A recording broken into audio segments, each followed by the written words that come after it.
in here.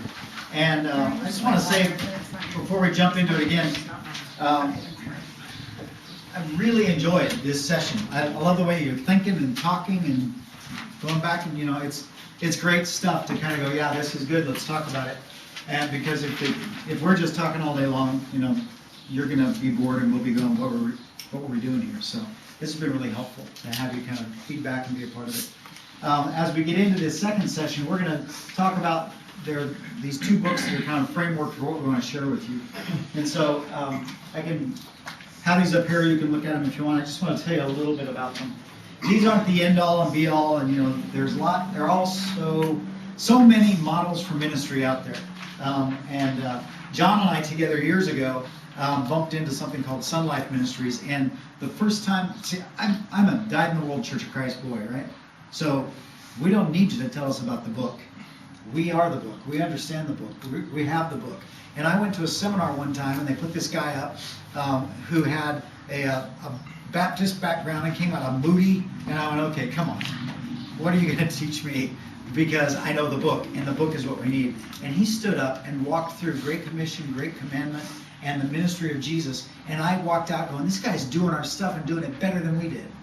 And it rocked my world to rethink about the model that Jesus laid out for ministry and how he really should be our model. Him working with the disciples should be our model for ministry with everybody.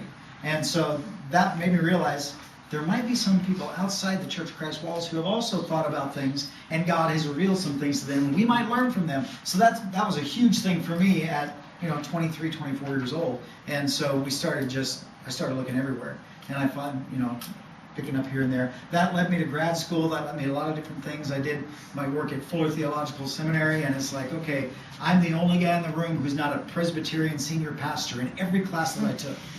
And they look at me and go, you're from what church? Is the Church of Christ. What in the world is that? Oh, you're the guys who don't use instruments. Yes, you're really weird.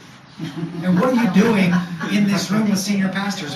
You're a youth minister? What are you doing here? You don't belong. And so it was the kind of thing that I was able to look and go, well, let me give you a new set of lenses to look at that. And sometimes I would go, let me put on your glasses and look at that and go, oh my goodness, God is working in both of these movements in some really powerful ways. So anyway, out of Fuller, they have done this Sticky Faith initiative. And this book and another book that is also called Sticky Faith is a youth worker edition.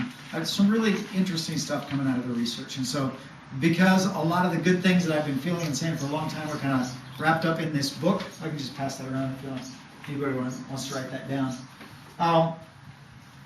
Sticky Faith came in and said, the research that we're seeing and what we're doing says that a majority of students who graduate from youth group graduate from church.